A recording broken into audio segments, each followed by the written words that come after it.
Welcome to the Real Estate Leadership. My name is Turner Kavner, my co-host. Travis Hitt. Thank you so much for lending your eyes and ears today. Our topic today is going to be DFW housing forecast. Should you buy, should you sell, or should you wait in 2025? Great questions.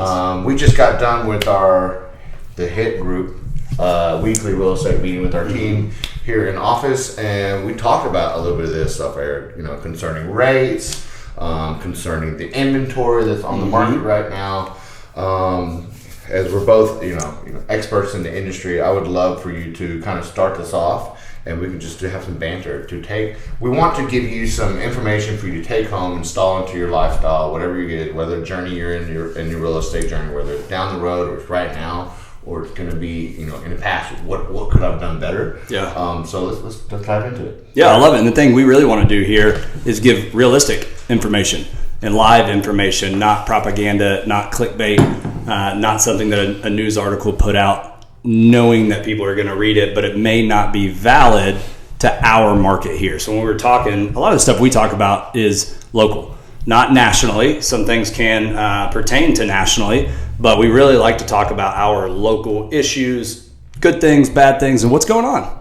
Yeah, so what was the question again? Today's August 11th, right? Yep. So let's talk about, I hate saying talk about, I say it too much. Discuss. Let's discuss. Yeah.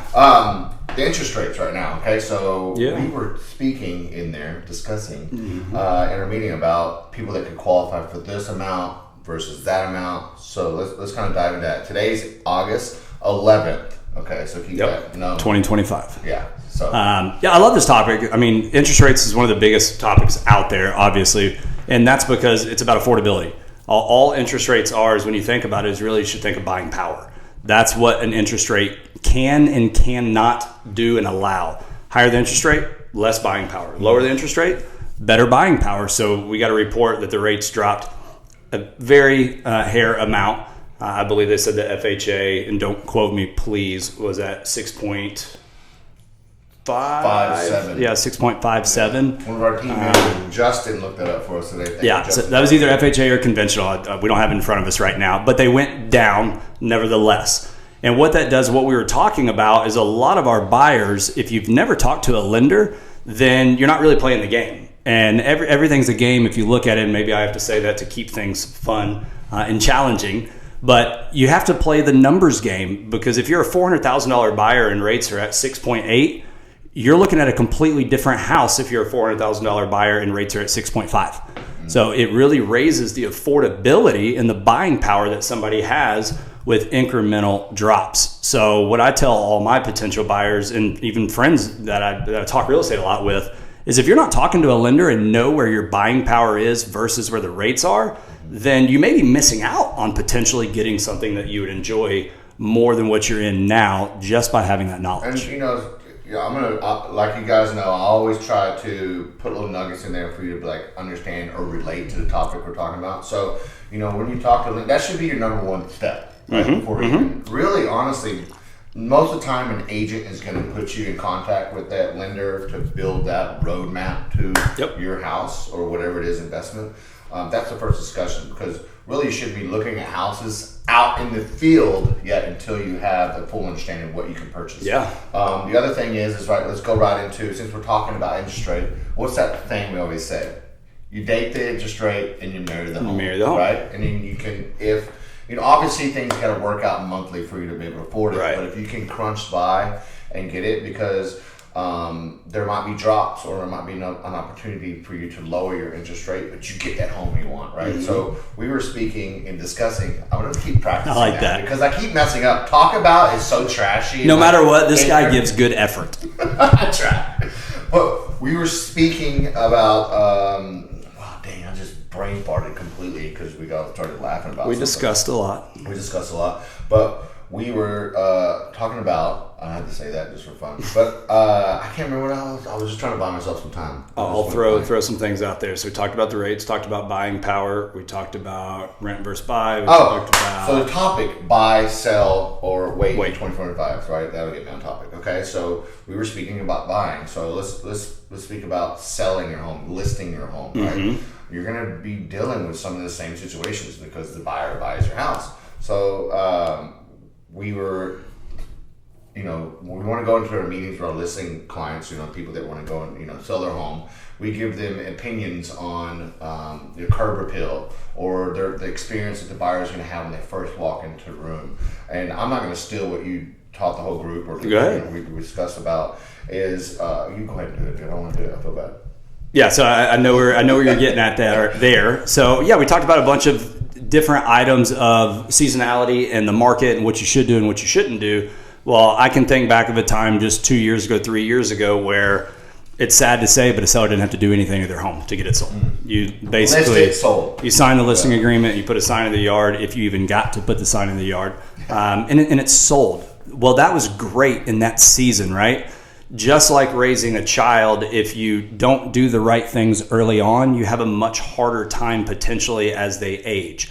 I'm learning that in certain areas of being a first-time father. So having to go back and correct some stuff that I was a little lenient on in the very beginning just because I had love for my child. Same thing in housing, that just because you didn't have to do something in one season doesn't mean you won't have to do it in a different season. So now certain things that are important may not have been important to buyers when they were previously looking, but like we were talking about, I have a client now that we're selling their property. They didn't have a large budget to update their home, to repair their home. Their home is very nice, very well taken care of. If I had to buy a home that didn't have any updates, this would be one, but it could use a little sprucing up. Yeah. Well, with them not having a big budget, you have to kind of get creative, or you should get creative. Let's talk about sprucing up. Yeah. Right? What does that mean? Right? Let's just be pleasurable to the eye. Right? Pleasurable to the eye. Yeah. And sprucing up could be a lot of different things. It starts with landscaping. Landscaping is a basic thing that your home, your curb appeal. It should look nice when somebody walks up. But after that, if you don't have a $5,000, $10,000, $15,000, $50,000 budget, we were talking about things that our clients can do, that you can do to make your house more desirable, but not completely updated. And what we did with this house was we replaced chandeliers. We replaced light bulbs to brighten up the rooms to where it doesn't look as yellow with the soft white light bulbs. Yeah. We replaced secondary lights in the bathroom. Was that the house you did at midnight, or was that a different house? It was a different house. But I was asleep already, and he goes, I had to do this because my son was up. I had to put him to bed and all this stuff. And he's like, he texts me like 11 at Gotta get things done. The house is vacant, obviously. Right? Yeah. So he went into they were sleeping. He's walking in there changing lights and stuff. He changed. It was a big difference. It went from like that yellow forensic looking. That's not the right word, is it? Forensic. No. I'd say like doctor's It looks office. terrible, yellow to a brighter. It was definitely noticeable. When you're side by side. Yeah, and it cost $223, y'all. But that was I bought almost 24 light bulbs in this house, and a lot of times you get to a point in your career where your clients trust you and you can do things without permission. Sometimes I don't disclose fully to do things without your client's permission, but sometimes with my certain clients, I have to prove it to them. So I went and bought these light bulbs to show them the amount of change that it would do, and they were absolutely blown away and excited about it. And yes, they repaid me, so it's not my cost. But yeah, I showed them just the difference of spending $200, not doing another thing to their house, how much it brightens up the rooms, the living room, from changing 12 light bulbs on this beautiful chandelier they had. But it was soft white light bulbs, and it really just made the living room, the main room of the home, look dingy. And you don't want a $1 million property that's less than 5 years old that has white wall paint to look dingy. Same thing with the most popular thing that has been out in the last 5 years is white cabinets. If you have soft white light bulbs in your kitchen, your cabinets are going to look more of a yellow tone than a white tone that they truly are. So just by changing those bulbs, it brightens up the look of the kitchen just by doing that one thing. So we were talking about things that you can do on a lower budget, because a lot of real estate is psychology. I tell people real estate's actually easy no matter how hard we make it. If somebody likes a home, they're going to buy it. Mm-hmm. If somebody's ready to move, they're going to sell, as long as all things work out together. But so how can you make your house a little bit more desirable than maybe another listing in the neighborhood? And in this neighborhood, most of the sales were not updated, thankfully. They were all very classic style homes. But the way I put it to them is we can differentiate your home from the others just by doing, chandeliers, light bulbs, little things like fixtures. That kind of goes with the topic today in the North Texas area specifically. the inventory is extremely high. Yeah, right? a lot of inventory. There's a lot of inventory. Pre-owned and new. He's trying to. So sometimes there's listings that we have where a lot of these houses have the same floor plan, or every other house is kind of like that, and there's a lot of comparison. So you want to stand out with the landscape or the light fixtures is one of the easiest things. Yeah. And it seems like the biggest difference. It almost seems like a different paint job in the room. Yeah. When you do that. So that is our tip for the buyers and sellers. The next thing would be, would you wait in 2025 to purchase or sell? Now that could all boil down to, that's like a personal question everybody asks. Yeah. And start Googling it, right? Well, I hope this comes up on your Google search. So we want to give you some feedback on that, but it all depends on your personal, what's going on in your life, right? In your finances, whether you're moving or kids' schools, or kids going back to school, right? School districts, what's available in that area. So it all depends and tailored to you. But my opinion, I know another agent saying it, and I hope you don't feel like I'm being biased, but in real estate, data shows that real estate value usually always goes up, unless something catastrophic happens in that neighborhood where it changes that forecast.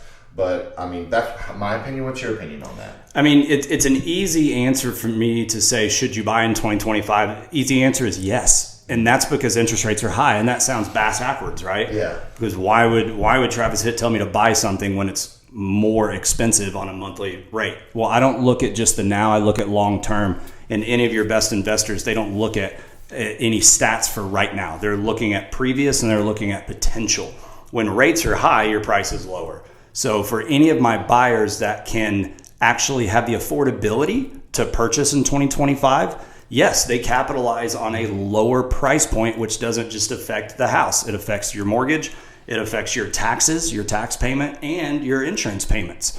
So if you can get that lower payment, long term, you're in a much prettier position by refining to a lower interest rate by getting the lower payment on the home. Yeah, for sure. I think we nailed it on that topic, man. Perfect. I want to keep these short and sweet. I want you to take these little nuggets of knowledge and apply them to your life.